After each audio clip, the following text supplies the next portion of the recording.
মুর্শিদ পরশমণি গলোহা রে বানাইলো কঞ্চা সুগুনা আল্লাহ আল্লাহ মুর্শিদ আমার মূল্যদন মুর্শিদ আমার মূল্যদন সময় থাকতে চিনলাম না লোহা রে বানাইলো কঞ্চা সুগুনা আল্লাহ আল্লাহ আল্লাহ মারহাবা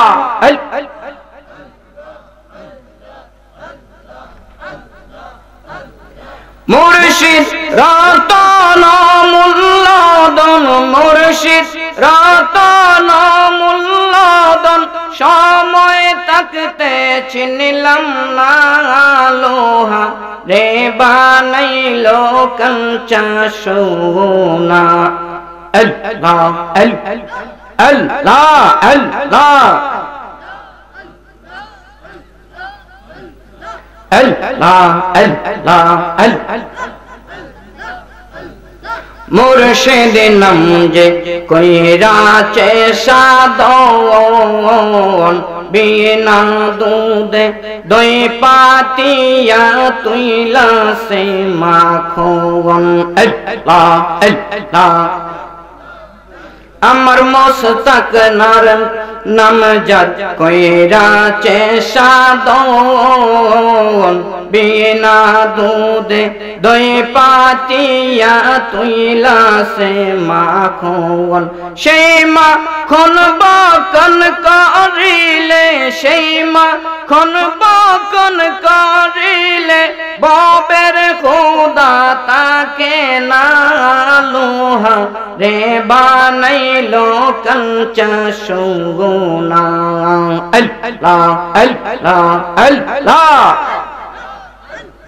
মারহাবা আল্লাহ আল্লাহ মুর্শিদ পরশমণি গলোহা রে বানাইলো কঞ্চা সুগুনা আল্লাহ আল্লাহ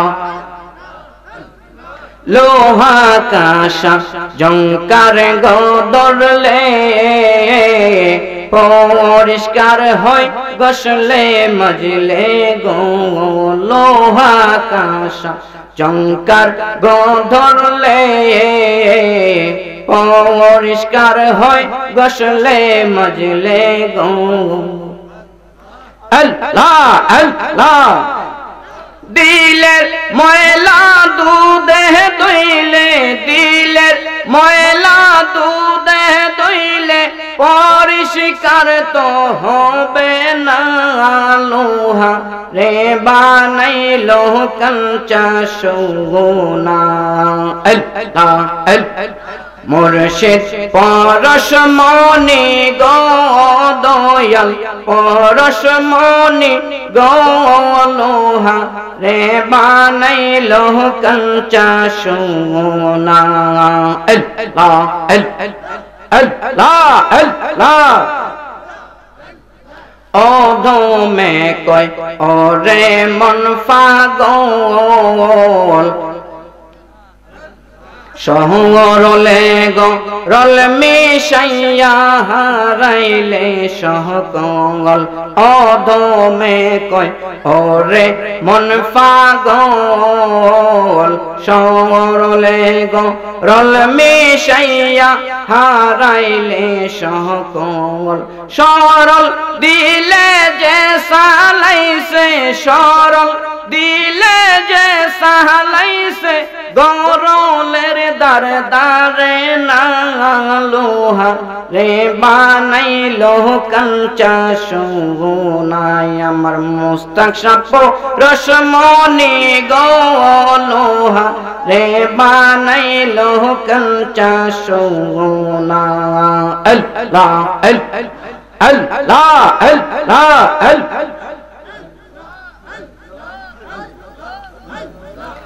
লা ইলাহা ইল্লাল্লাহু মুহাম্মাদুর রাসূলুল্লাহ সাল্লাল্লাহু তাআলা আলাইহি ওয়াসাল্লাম। সকলে পড়ি মারহাবা। আমার আল্লাহর নবী খন্দকের যুদ্ধে 3000 সাহাবীদেরকে নিয়ে রে বাবা খনন করতে লাগলেন। একদিন, 2 দিন, 3 দিন নয়, 4 দিন নয়, আল্লাহর নবী পেটে পাথর বেঁধে খনন করতে লাগলেন। হযরত জাবের রাদিয়াল্লাহু তাআলা আনহু হঠাৎ তাকায় দেখে আমাদের নূর নবীজির পেট মুবারকে পাথর বাঁধা। বলুন না সুবহানাল্লাহ। কেমন নবী আমরা পাইলাম রে বাবা, যেই নবী সবকিছু দিয়ে আমাদেরকে আল্লাহর দরবার থেকে মুক্তি করার জন্য পেট মুবারকে পাথর পর্যন্ত বাঁধে। সেই নবীর ভালোবাসা আমরা চাই কি চাই না? হযরত জাবের রাদিয়াল্লাহু তাআলা আনহু যখন নবীজির পেট মুবারকের মধ্যে পাথর বাঁধা দেখলেন, এক দৌড় দিয়ে হযরত জাবের রাদিয়াল্লাহু তাআলা আনহুর ঘরে চলে গেলেন। যে বলতেছে, বিবি ও আমার বিবি, আমার ঘরের মধ্যে কোনো কিছু খাবারের আছে কিনা? বলে কেন কেন? বলে আমি দেখলাম দয়াল নবীজি নূরে মুজাসসাম নবীজির পেট মুবারকের মধ্যে পাথর বাঁধা রে বিবি। ও বিবি, আমার সয় না পরানে, ও বিবি কিছু আছে কিনা বলো বলো। হযরত জাবের রাদিয়াল্লাহু তাআলা আনহুর বিবি বলে, আমাদের ঘরের মধ্যে আধা কেজির মতো আটা আছে, ছোট্ট একটা ছাগলের বাচ্চা আছে। বলে ঠিক আছে, আমি আজকে নূর নবীজিকে খাওয়ানোর জন্য আরজ করব। হযরত জাবের রাদিয়াল্লাহু তাআলা আনহুর বিবি বলেন, দয়াল নবীজির সাথে কয়জন সাহাবী? বলে 3000 সাহাবী। উনি বলে দিলেন, আপনি কানে কানে নূর নবীজির কান মোবারকে গিয়ে বলবেন, ইয়া রাসূলুল্লাহ, ইয়া হাবিবাল্লাহ, আজকে দুপুর বেলা আজকে আমার ঘরে আপনার দাওয়াত, শুধু নবীজিকে দাওয়াত করবেন, নয়তো আমাদের এইগুলা দিয়ে হবে না। 3000 সাহাবী কিভাবে হবে? হযরত জাবের রাদিয়াল্লাহু আনহু দয়াল নবীজির কান মোবারকের কাছে গিয়ে বলতেছে, ইয়া রাসূলুল্লাহ, ইয়া হাবিবাল্লাহ, আজকে আমার ঘরে আপনার দুপুরের দাওয়াত। কিভাবে বলছে? কানে কানে কানে কানে দাওয়াত দিছে। দয়াল নবীজি বলছে ঠিক আছে, দাওয়াত গ্রহণ করা হলো। বলেন আলহামদুলিল্লাহ। যেমন আমাদের পীর সাহেব হুজুর কিবলাকে যখন আমরা দাওয়াত করি, যদি দাওয়াত গ্রহণ করে আমাদের মনটা খুশি হয়ে যায় না? হযরত জাবের রাদিয়াল্লাহু আনহু খুশি হয়ে গেলেন। হঠাৎ করে দেখেন দয়াল নবীজি সাহাবায়ে কেরামদেরকে লক্ষ্য করে বলতেছে, সাহাবীরা, আজকে আমার জাবেরের বাড়িতে সকলের দাওয়াত। বলেন না সুবহানাল্লাহ। হযরত জাবের রাদিয়াল্লাহু আনহু এক দৌড় দিয়ে আবার বাড়িতে চলে গেলেন। যাই বলতেছে, বিবি রে, সর্বনাশ হয়ে গেছে। কি সর্বনাশ হয়ে গেছে? বলে আমি তো নবীজিকে দাওয়াত করলাম, নবীজি তো 3000 আমার সাহাবী ভাইকে দাওয়াত করছে, এখন কি করব? তো আমরা আমাদের বিবিরা তো আসলে ইলমের শিক্ষায় শিক্ষিত হয় নাই। দেখেন হযরত জাবের রাদিয়াল্লাহু আনহুর বিবি কত শিক্ষিত ছিল, কত ইলমের জ্ঞান ছিল। উনি বলতেছে, আপনি কাকে দাওয়াত করছেন? বলে আমি শুধু নবীজিকে কানে কানে দাওয়াত করেছি, আর নবীজি সাহাবায়ে কেরামদেরকে দাওয়াত করেছেন। বলে ঠিক আছে, টেনশনের কোনো কারণ নাই, আপনি দাওয়াত করছেন নবীজিকে, আপনি নবীজি পর্যন্ত থাকেন, আর নবীজি দাওয়াত করছে সাহাবায়ে কেরামদেরকে, আল্লাহর রাসূল বুঝবেন তাদেরকে কিভাবে উনি আপ্যায়ন করবেন। বলেন না সুবহানাল্লাহ। আমাদের টেনশনের কোনো দরকার নাই। আধা কেজি আটা আছে, ছাগলের বাচ্চা একটা আছে, লন আমরা এটারে জব করে তরকারি রান্না করি। বলেন না সুবহানাল্লাহ। হযরত জাবের রাদিয়াল্লাহু আনহু বিবিকে নিয়ে এই ছাগলটা পাকাইলেন, আর আধা কেজি রুটির আটা দিয়ে রুটি বানাইলেন। আল্লাহ রাসূল সাল্লাল্লাহু আলাইহি ওয়াসাল্লাম সাহাবায়ে কেরামদেরকে নিয়ে জাবেরের বাড়িতে দাওয়াত খাওয়ার জন্য রওনা দিয়ে দিলেন। বলেন না সুবহানাল্লাহ। দয়াল নবীজি সাহাবায়ে কেরামদেরকে নিয়ে আসলেন। আসার পরে বলে, জাবের পাক শাক করেছো? জি হুজুর করেছি। বলে ঠিক আছে, আমার কাছে একটু আনো। দয়াল নবীজির কাছে নিলেন। দয়াল নবীজি একটু তুথু মোবারক দিয়ে দিলেন তরকারির মধ্যে আর রুটির মধ্যে। বলেন না সুবহানাল্লাহ। বলে এবার ডাইকা নাও। ডাইকা বিসমিল্লাহ করে শুরু করো। হযরত জাবের রাদিয়াল্লাহু তাআলা আনহু বিসমিল্লাহ করে শুরু করছেন। সাহাবায়ে কেরাম কয়জন? 3000। আল্লাহর নবীজির, আপনি আমার নবীজির তুথু মোবারকের বরকতে 3000 সাহাবায়ে কেরাম খানা খাইলো। সবাইকে জিজ্ঞাসা করা হলো, আপনারা কি পেট ভরে খাইছেন? বলে ইয়া রাসূলুল্লাহ, যে খাবার আজকে খাইছি অন্য কোনদিন এভাবে তৃপ্তি মিটায়া খাইতে পারি নাই। বলেন না সুবহানাল্লাহ। 3000 সাহাবায়ে কেরাম খানা খাইলো।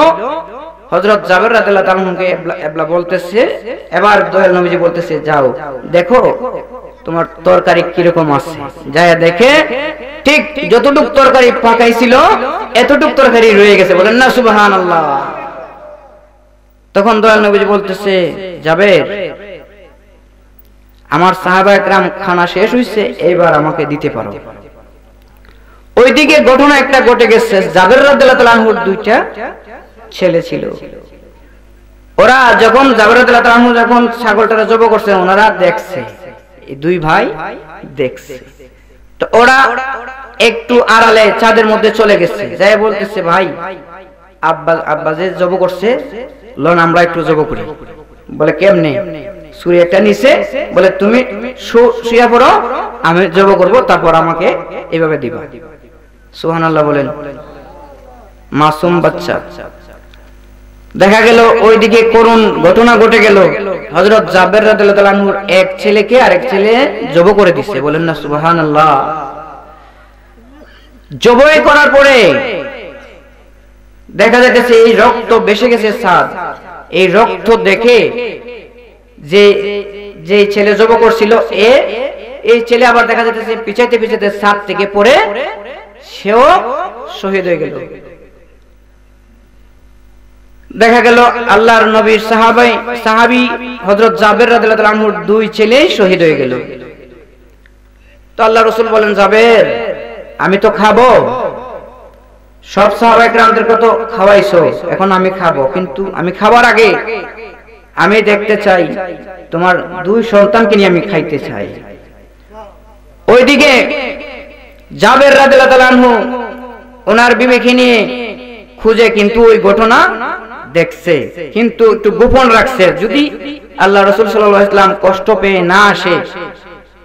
এই জন্য ওনার আব্বুকে চাপা দিয়ে কষ্টটা রাখছে যে যত কিছুই হোক সন্তান 10টা কুরবানি হয়ে যাক, আমার নবীকে আমি খাওয়ানো আগ পর্যন্ত আর কোনো কিছু বলতে চাই না। দেখা যাইতেছে ওনারা এই বুকে এই কষ্ট নিয়ে নবীজিকে বলে নাই, কিন্তু নবীজি বলতেছে, জাবের তোমার না দুইটা সন্তান ছিল, তোমার এই সন্তানদেরকে নিয়ে আমি খাইতে চাই। তখন বলতেছে, ইয়া রাসূলুল্লাহ, ইয়া হাবিবাল্লাহ, নবী গো, আমার এক ছেলে আরেক ছেলেকে জবাই করে দিয়েছে, শহীদ করে দিয়েছে, আর আরেক ছেলে দেখতে দেখতে ছাদ থেকে পড়ে ইন্তেকাল করেছে।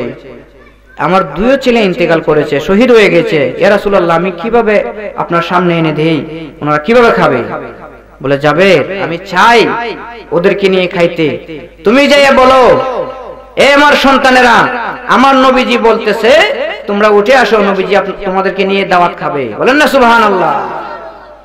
হযরত জাবের রাদিয়াল্লাহু তাআলা আনহু ঠিক আল্লাহর রাসূল সাল্লাল্লাহু আলাইহি ওয়াসাল্লাম যেভাবে বলছে, যে সেটা এই দুই ছেলেকে এইভাবে বলছে, বলা মাত্র আল্লাহর কি মেহের, দয়াল নবীজির এই জবান মুবারকের বরকতের দ্বারা এই দুই ছেলে জিন্দা হয়ে গেছে। বলেন না সুবহানাল্লাহ।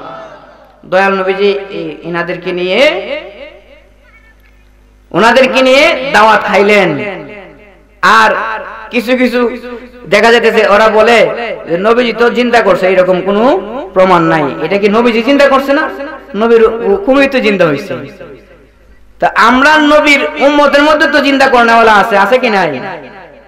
হুজুর গৌস পাকের কারামত শত শত হাজার হাজার লক্ষ লক্ষ কারামত আছে না নাই? দেখেন চট্টগ্রামে অক্সিজেনে একটা মাহফিল হইতেছে, কমির মাহফিল, কমিপন্থীদের মাহফিল। ওই মাহফিল তারা তো দিনের বেলায় শুরু করে দেয়, তারা তো কোনো টাইম টেবিল লাগে না। ওই মাহফিলে বক্তা ওয়াজ করতেছে আদম মাটি, সুতরাং আমরা আদম হইতে বনি আদম হইতে এজন্য আমরা মাটি, আমাদের নবীও মাটি। বলেন না নাউজুবিল্লাহ। তখন ওই ওয়াজটা করতে যখন লাগলো, একজন সাধারণ মানুষ আপনাদের মতো একজন দাঁড়াইলেন, বলে হুজুর ওয়াজটা বুঝলাম না। বলে বুঝো নাই? এতক্ষণ কি বললাম? আদম মাটি, আদম থেকে যত মানুষ আসছে বনি আদম যারা সবাই মাটি। উনি বলতেছে যে ঠিক আছে, মানলাম আপনার কথা। আদম থেকে যারা সৃষ্টি তারা যদি মাটি হয়, তাহলে ঈসা নবী তো আদম বনি আদম, ঈসা নবী কিভাবে মাটি হয়? ঈসা নবীর তো বাপ ছাড়া হয়েছে। বলেন না সুবহানাল্লাহ। তো ঈসা নবী কিভাবে মাটি হয়? তখন মৌলানা সাহেব আটক হয়ে গেছে। একজন সাধারণ মানুষ তার প্রতিবাদ করছে কথা, এই প্রতিবাদে সে আটক হয়ে গেছে। আর আমাদের মুর্শিদ কিবলার মতো যদি একজন জবরদস্ত আলেম যদি তাদের কাছে যায়, তাদের ফায়জামা কি আর ঠিক থাকবো নি? সাধারণ মানুষই তাকে আটকাই দিছে। আরেকজন বলতেছে যে মা ফাতেমাকে মা ফাতেমা বলা যাবে না, এটা বলা যাবে না। বলতেছে কি, যদি নবীর বিবিরা আমাদের মা হয়, এই বাতিল পন্থীদের একজন, যদি নবীর বিবিরা আমাদের মা হয়, তাহলে মায়ের মেয়ে আমাদের কি হয়? বুঝাইতে চাইতেছে সে ফাতেমাকে বোন বুঝাইতে চাইতেছে। নাউজুবিল্লাহ বলেন। তো ঠিক আমাদের সুন্নি জামাতের একজন সাধারণ মানুষ তাকে বলতেছে যে ঠিক আছে, যদি মা ফাতেমাকে মা না বলা যায়, তাহলে মা হাওয়ার পয়দা যারা, আমরা তো মা হাওয়ার থেকে আসছি, তো মা হাওয়ার থেকে যারা আসছে, মা আয়েশা সিদ্দিকা আসছে, মা খাদিজাতুল কুবরা আসছে, তা উনাদেরকে আমরা কি বলবো? বোন বলতে হবে। তার হিসাবে এই কওমিপন্থী আলেমের হিসাবে বোন বলতে হবে মা আয়েশাকে, মা খাদিজাতুল কুবরাকে। তো এখন বলতেছে মা হাওয়া থেকে যারা পয়দা, আমাদের নবীজির বিবিরা যারা আছে, তাদেরকে কি বলা যাবে? তাদেরকে তো আল্লাহ বলতেছে যে নবীদের বিবিরা উম্মতের মা, আর মোল্লা কি বলে? বোন বানাইতেছে। নাউজুবিল্লাহ পড়েন। সে যখন এইভাবে ধরছে, এই মোল্লা আটক হয়ে গেছে, তখন আর দিশা বিশা পায় না। তো আসলে ওরা যুক্তি দেয়, এখন তাদেরকে যুক্তি দিয়ে ওই ধরা লাগে, ঠিক কিনা বলুন? আসলে তাদের পিছনে আমরা সময় নষ্ট না করে আমরা আমাদের ঈমান আমল কিভাবে হেফাজত করতে হবে, আমাদের মুর্শিদ কিবলা আল্লামা মুফতি মুশতাক আহমদ হুজুর কিবলার কদম বকদম আমরা যারা বায়াত গ্রহণ করেছি, আমরা হুজুর কিবলার বরাবর থাকলে আমাদের ঈমান মজবুত থাকবে। যার যার পীর মুর্শিদ কিবলার বরাবর থাকবেন, পীর মুর্শিদ কিবলার অনুমতির বাইরে চলাফেরা করবেন না, করলেই বিপদে পড়ে যাবেন। আল্লাহুম্মা সাল্লি আলা সাইয়্যিদিনা মাওলানা মুহাম্মাদ ওয়া আলা সাইয়্যিদিনা মাওলানা। আল্লাহ তুমি দয়া করো, নসিব করো মদিনা। আল্লাহ তুমি দয়া করো, নসিব করো মদিনা। নূর নবীকে না দেখিয়া, নূর নবীকে না দেখিয়া কবর দেশে নিও না আল্লাহুম্মা সাল্লি আলা লানা মুহাম্মাদ ওয়া আলা আলি সাইয়্যিদিনা মাওলানা। আসুন আমরা একটা গজল পড়ি। শেখ বানশাল লেখা বাবা। পার করো আসিয়া মুরে ইয়া রাসূল ইয়া রাসূল, পার করো আসিয়া মুরে ইয়া রাসূল। সকলে পড়েন। পার করো আসিয়া মুরে ইয়া রাসূল ইয়া রাসূল, পার করো আসিয়া মুরে ইয়া রাসূল। ডাকে আমি সন্ধ্যা কালে কান্দি বৈশাখে আর কোন, পার করো আসিয়া মুরে ইয়া রাসূল। কি বলেন? নবীজি ছাড়া পার করার কেউ আছে? কবরের মধ্যে নবীজি আসবেন প্রত্যেক সপ্তাহে একদিন। যখন যেমন আমাদের বিশ্বের প্রত্যেকটা রাষ্ট্রের মধ্যে এই আইনটা আছে, বাংলাদেশও আছে, সপ্তাহে একদিন সরকারি চাকরিজীবী যারা তাদের ছুটি আছে কি নাই? এমনই ভাবে আমাদের পূর্বপুরুষ যারা কবরস্থানে চলে গেছেন তাদেরকেও একদিন আল্লাহ পাক রব্বুল আলামিন যত বড় আযাব মুক্ত হোক একদিন ছুটি দেয়। কোন দিন? সপ্তাহে একদিন বৃহস্পতিবার দিবাগত রাত জুমার রাত্রিতে তাদেরকে ফেরেশতা পাঠায় আল্লাহ পাক রব্বুল আলামিন। যারা আযাবে আছে এই রূহগুলোকে আল্লাহ পাক রব্বুল আলামিন হুকুম দেয়, এই ফেরেশতা যাও আমার এই আযাবী এই রূহগুলোকে প্রত্যেকের যার যার আওলাদের দরজায় দরজা নিয়ে আসো, দেখো তাদের আওলাদরা কোনো ভালো কাজ কোনো নেক কাজ করে কিনা। আমি আল্লাহ চাই না তাদের দুজকে রাখতে, আমি তাদেরকে মাফ করতে চাই, কিন্তু একটা উসিলা লাগবে, ঠিক কিনা বলুন?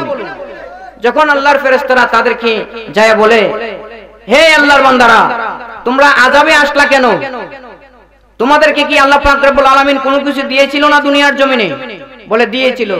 জায়গা দিছে, জমি দিছে, ব্যবসা দিছে, বাণিজ্য দিছে, আল দিছে, আওলাদ দিছে, ছেলে সন্তান মেয়ে নাতি পুতি সব দিছে। কিন্তু আল্লাহর রাস্তায় তোমরা কি দিলে? আল্লাহ যে তোমাদেরকে এত কিছু নিয়ামত দিল, বলে আল্লাহর রাস্তায় আমরা কিছু দিতে পারি নাই, আমাদের আলী আওলাদকে আমাদের সম্পদ দিয়ে আসছি। তখন ফেরেশতারা বলে চলো তোমাদের আলী আওলাদের দরজায় তোমাদেরকে নিয়ে যাব, আল্লাহ হুকুম দিয়েছেন, দেখো তোমাদের আলী আওলাদরা কোনো ভালো নেক কাজ করে কিনা, তোমাদের জন্য দোয়া করে কিনা। যদি দোয়া করে আল্লাহ পাক রব্বুল আলামিন বলেছে তোমাদেরকে আজাদ করে দিবে, মুক্তি দিয়ে দিবে, জান্নাতি বানাই দিবে। বলেন না সুবহানাল্লাহ। এজন্য প্রতি বৃহস্পতিবার রাত্রে বেশিরভাগ আমরা যারা তরিকাপন্থী মানুষ প্রতি বৃহস্পতিবার রাত্রে অনেকে অনেক বেশি বেশি আমল করে, মাজারে যায়, জিয়ারত করে, মা বাবার কবর জিয়ারত করে। যদি আমরা নামাজ কালাম পড়ি, ভালো কাজ করি, নেক কাজ করি, আজকের মতো যে নুরানি ইমানি মজলিসে আপনারা সবকিছু ফালায়া বাড়ি ঘর ফালায়া এই খোলা মাঠে আসছেন, এইরকম ভাবে যারা দোয়া করে আইসা মা বাবার কবরস্থানের যারা আছে, দাদা দাদি নানা নানি আত্মীয় স্বজন, তারা খুশি হয়ে যায়। যখন এই ফেরেশতারা রূহগুলাকে নিয়ে প্রত্যেকের দরজায় দরজায় আনে, এই রূহগুলা কিন্তু কান্নাকাটি করে।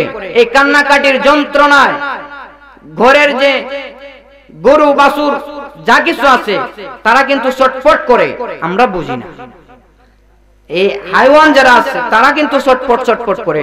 এই রূহগুলা যখন কান্নাকাটি করে, হে আমার আওলাদরা আজকে সবকিছু দিয়ে মাথার গাম পায়ে ফেলে রক্ত পানি করে তোমাদেরকে সবকিছু দিয়ে গেলাম, আজকে তোমরা আমাদের জন্য একটু দোয়া করো, আমরা বড় কষ্টে আছি, আমরা বড় আযাবে আছি, তোমরা দোয়া করো।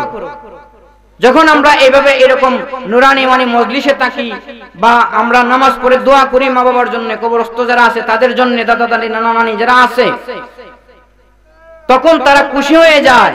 আল্লাহর ফেরেশতারা বলে তোমার আওলাদের দোয়া করেছে, কাজে তোমাকে আল্লাহ পাক রব্বুল আলামিন আর দুজকে দেবে না, তোমাকে জান্নাতে পৌঁছায় দেবে। বলেন না সুবহানাল্লাহ। আমরা দোয়া করতে রাজি আছি কিনা?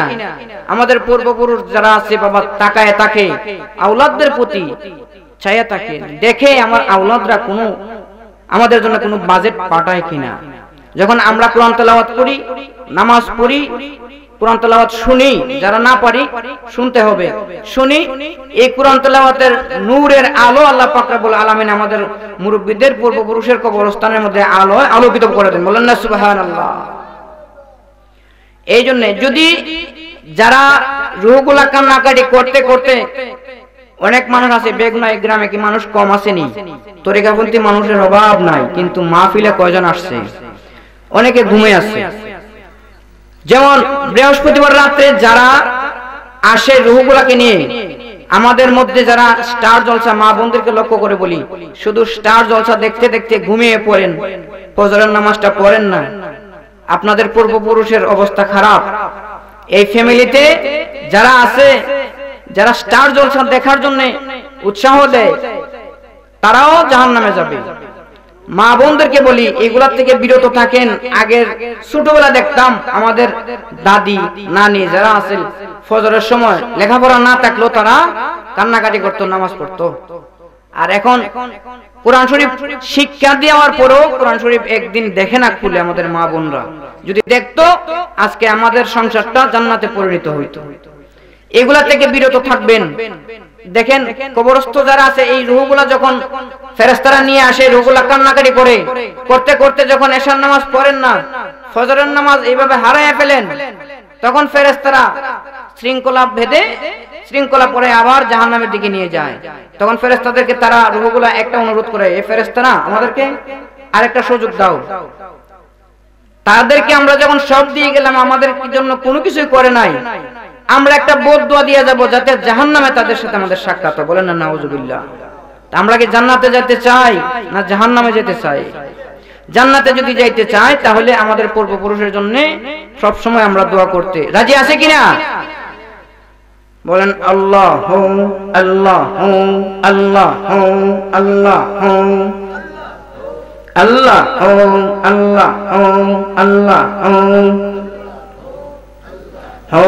আল্লাহ আল্লাহ আল্লাহ আল্লাহ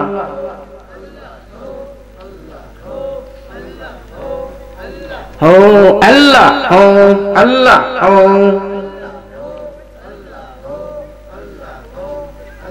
হো আল্লাহ হো আল্লাহ হো আল্লাহ হো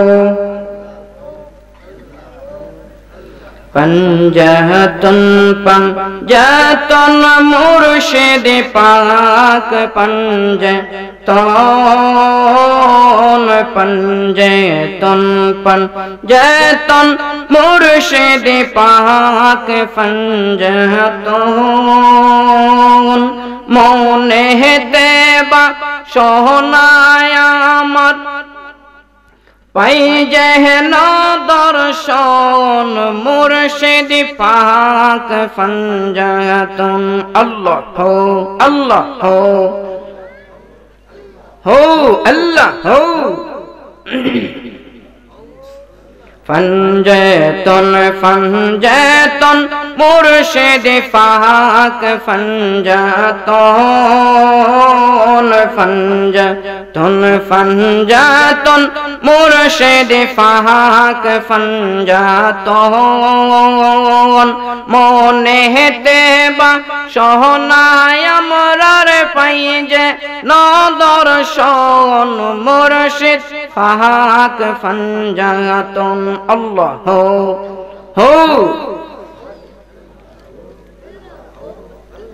এসো মহান আল্লাহ তাআলা পরওয়ার দেহগার দাও মিটিয়ে রহিম রহমান বাসনায় আমার এসো মহান আল্লাহ তাআলা পরওয়ার দেহগার দাও মিটিয়ে রহিম রহমান বাসনায় আমার পঞ্জাতনকে দেখব আমি দাও সে নয়ন মুর্শিদ পঞ্জাতন তনকে দেখবো আমি দাও সে নয়ন মুর্শিদ পাক ফানজাতন ফানজাতন ফানজাতন মুর্শিদ পাক ফানজাতন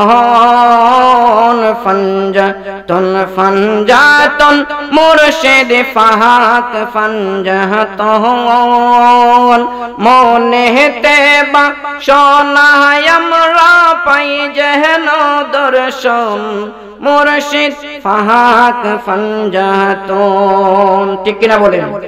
পাক ফানজাতনের দর্শন পাই, চাই কি চাই না? পাওয়ার দরকার আসেনি? আমাদের মুর্শিদ কিবলা যখন ইন্ডিয়া কলকাতা গেলেন, হুজুর কিবলা দেখেন একটা মসজিদকে মানুষ বলতেছে লাল মসজিদ। কি মসজিদ? রায়ট হয়েছিল, আমরা দেখি নাই, মুরব্বী বাবা যারা আছে তারা জানে। রায়ট হয়েছিল, হিন্দু মুসলিম দাঙ্গা ভারতে। এই হিন্দু মুসলিম দাঙ্গার মধ্যে তারপর থেকে, দাঙ্গাটা হওয়ার পর থেকেই এই মসজিদের নাম হয়েছে লাল মসজিদ। হুজুর কিবলা যখন গেলেন, ওই মসজিদের খাদেমকে জিজ্ঞাসা করলেন যে মসজিদের নাম লাল মসজিদ, গম্বুজ তো দেখা যাইতেছে সবুজ, মসজিদের গম্বুজ কি সবুজ। কিন্তু হুজুর কিবলা প্রশ্ন করছে যে মসজিদের নাম হইছে লাল মসজিদ, গম্বুজ কেন সবুজ? ওই মসজিদের খাদেম সাহেব বলতেছে, হে বাংলার পীর হুজুর, দেখেন এই মসজিদের নাম কেন লাল মসজিদ হয়ে গেছে। এই মসজিদটা হলো একটা রক্তের উপর ফাউন্ডেশন, এই জন্য এটা মসজিদ লাল মসজিদ বলে। কেন? হুজুর কিবলা বলেন কেন, কিভাবে হলো? ওই মসজিদের খাদেম বললেন যে হিন্দু মুসলিম দাঙ্গা হয়েছিল, ইমাম সাহেবকে ওয়ার্নিং দিছে, হিন্দুরা যেখানে বেশি এখানে মুসলিমদেরকে অত্যাচার করত ওই সময়। তো ইমাম সাহেবকে হিন্দুরা ওয়ার্নিং দিছে, জুমার দিন সকালে আইসা ওয়ার্নিং দিছে যে আজকে যদি জুমার আজান হয়, একদিকে আজান হবে আর একদিকে তোমার গর্দান আমরা কেটে ফেলবো। বলেন না নাউজুবিল্লাহ। ইমাম সাহেব মানুষ, কি করবে চিন্তা ভাবনা করতেছে যে জুমার টাইম তো কাছাইতেছে, আমি কি করি। উনি আজান না দিয়ে সময়ের আগে, আজানের আগেই মাথার থেকে টুপিটা হাতে নিয়ে ভাবতেছে একটু মহল্লাতে যাই, মহল্লাতে গিয়ে একটু পরে পরামর্শ করি মই মুরব্বী নিয়ে, যে এইভাবে আমাকে ওয়ার্নিং দিয়ে গেছে হিন্দুরা, আমি কি করতে পারি। যখন ইমাম সাহেব রওনা দিছে, রাস্তার মধ্যে দুইজন মস্ত বড় ডাকাত, তারা ডাকাতি করত, মাস্তান ছিল, আহমদ আলী আর মোহাম্মদ আলী।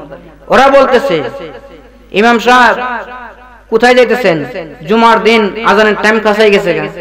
অনেকে আছে নামাজ পড়ে না, ঠিক আছে, কিন্তু আবার আজান যদি না হয় ফজর তো গিয়ে আবার ভুল ধরে ইমাম সাহেব, আজান দিয়ে দিছেন না, নামাজ কিন্তু পড়ে না সে। তো আহমদ আলী আর মোহাম্মদ আলী দুই মাস্তানে বলতেছে, ইমাম সাহেব কোথায় যান? মহল্লাতে যাইতেছি। কেন? বলে ভাই তোমাদের কি বলে তো আমার লাভ নাই, আমি মুসল্লিদের কাছে যাইতেছি। বলে কেন? আমাদেরকে একটু বলতে হবে। তখন উনি এই দুই ভাইয়ের কাছে শেয়ার করছে যে দেখেন আজকে সকালে হিন্দুরা আমাকে ওয়ার্নিং দিয়ে গেছে, কড়া ওয়ার্নিং। কি বলেছে? যদি আমি জুমার আজান আজকে দেই আমার গর্দান কেটে ফেলবে। এই জন্য আমি মহল্লাতে যাইতেছি, মহল্লাতে গিয়ে আমি মুরব্বীদেরকে জানাবো জিনিসটা, কি করতে পারি। কারণ ওইদিকে তো হিন্দুর ইয়া বেশি, সাপোর্ট বেশি, হিন্দু বেশি, আমরা মুসলমান কম। আমরা কি করতে পারি একটা পরামর্শের জন্য আমি মহল্লাতে যাচ্ছিলাম। এখন আপনাদেরকে তো আমি বললাম, ঠিক আছে, তো আপনারা কি পরামর্শ দিতে চান? তো দুই ভাই বলতেছে, বাইরে এক ভাই একবারে বলতেছে, জীবনে কত পাপই করছি, জীবনে কত পাপই করছি, কত খুন মার্ডার করছি, কত ডাকাতি, কত কিছু করছি, আজকে আল্লাহর ঘর মসজিদ চলে যাবে হিন্দুদের দখলে, আমাদের রক্ত যতক্ষণ পর্যন্ত আছে ইমাম সাহেব আপনি মহল্লায় যাবেন না, মহল্লায় গেলে পরামর্শ করতে করতে হিন্দুরা দখল দিয়ে দিব, ঠিক কিনা বলুন? কে বলবে যে আমরা একটু বসি, আমরা একটু তারিখ করি, এগুলা করতে করতে হিন্দুরা দখল করে নেবে। ঠিক আছে, আপনি মহল্লায় যাবেন না, আমরা দুই ভাইকে তো আপনি চিনেন, আমরা যদি দরজায় দাঁড়ানো থাকি আপনি আজান দিতে সাহস পাবেন তো? ইমাম সাহেব বলে যে আপনারা যদি দরজার সামনে থাকেন আমি আজান দিতে পারবো, বলেন না সুবহানাল্লাহ। 2 মাস টান বলে ইমাম সাহেব মহল্লায় যাবেন না, যাইলে মসজিদটা চলে যাবে, কারণ মহল্লার মানুষ সব একরকম না, কেউ বলবে যাবো, কেউ বলবে যাবো না, হাইরে আজকে দ্বন্দ্ব লাগলে আমার নিয়ে সমস্যা হয়ে যায়, আমার নিয়ে মাইরা লাই, অনেক কিছু। ইমাম সাহেব মুসল্লিরা জানে না, জানা নাই, না জানলে ওনারা সব আসবে, আর নিলে পরামর্শ করতে গিয়ে সেরা এই মসজিদটা চলে যাবে। আমরা দুই ভাইয়ের রক্ত যতক্ষণ আছে আমরা এই মসজিদ হিন্দুদেরকে নিতে দেব না, বলেন না সুবহানাল্লাহ, জুড়ে বলেন আল্লাহু আকবার। 2 ভাই যখন মসজিদের 2 দরজার মধ্যে 2 রামদা নিয়ে পিছনে রেখে এই মসজিদের 2 দরজার মধ্যে 2 ভাই বসে আছে, ইমাম সাহেব যান আজানের সময় হয়েছে আজান দেন, তখন ইমাম সাহেবকে আজান দিচ্ছে। আজান দেওয়ার মাত্রই 500 হিন্দু তীর বল্লম নিয়ে বের হয়ে মসজিদ ঘেরাও করে ফেলেছে, বলেন না নাউজুবিল্লাহ। মসজিদ যখন ঘেরাও করছে তারা তো আর জানে না 2 ভাই যে এখানে আছে, তারা জীবন দিবে কিন্তু মসজিদে ঢুকতে দিবে না। তীর বল্লম নিয়ে যখন আক্রমণ করছে 2 ভাই, যখন রামদা নিয়ে শুরু করছে, 20টা লাশ ফালাই দিয়েছে হিন্দুদেরকে, 20টা লাশ জমিনে ফেলে দিয়েছে। ওইদিকে মসজিদের মুসল্লিরা যখন নামাজ পড়ে শেষ হইল, মুসল্লিরাও একটু জোর দিল যে আমরা সবাই একসাথে নেমে যাও। হিন্দুরা বলতেছে যে খালিদ বিন ওয়ালিদ শুনেছি, তাদের জীবনীতে শুনেছি তারা যদি দাঁড়াইতো শেরে হুদা আলী কেউ তাদের সামনে যাইতে পারতো না, আজকে তো তারা আলীর এই বুত পেয়ে গেছে তাদেরকে, চলো আমরা পলাই। যখন 20টা লাশ পলাইছে, মুসল্লিরাও যখন জোর দিছে, তখন হিন্দুরা পলায় গেছে, বলেন না সুবহানাল্লাহ। কিন্তু দেখা যায় ভাই ওই 2টা ভাই রক্তে লাশ হয়ে গেছে, বলেন না সুবহানাল্লাহ। এই 2টা ভাই দুনিয়া থেকে তারা প্রাণ পাখি চলে গেছে, তারা ইন্তেকাল করেছেন। এখন বলেন কে জান্নাতে আগে যাবে? ইমাম সাহেব যাবে আগে না এই 2 ভাই যাবে? আপনারা বলেন তো। শুধু ভাই ঈমান যদি শক্ত থাকে, আপনি যত পাপই করেন, আল্লাহ পাক রব্বুল আলামিন বলে মানুষ সুয়াব করতে করতে করতে করতে একেবারে জান্নাতের দরজায় পা দিয়ে দিবে, এমন সময় একটা জঘন্য কাজ করবে, এমন একটা জঘন্য কাজ করবে সোজা জাহান্নামে যাবে। আর সারা জীবন গুনাহ করতে করতে করতে করতে করতে করতে জাহান্নামের দরজায় পা দিয়ে দিবে, এমন সময় এমন একটা নেক কাজ করবে, এটার খাতির আল্লাহ পাক রব্বুল আলামিন সোজা জান্নাতে পৌঁছায় দিবেন, বলেন না সুবহানাল্লাহ। তাদের বেলায় এই ঘটনা ঘটেছিল। হুজুর কিবলা এই ঘটনা শুনে বললে যে ঠিক আছে, এখন গিয়ে বুঝতে পারছি এই ফাউন্ডেশন রক্তের উপরে এই মসজিদকে কেন লাল মসজিদ বলা হয়। সবুজ গম্বুজ ঠিক আছে, কিন্তু মসজিদ নাম বলা হয়েছে কি লাল মসজিদ।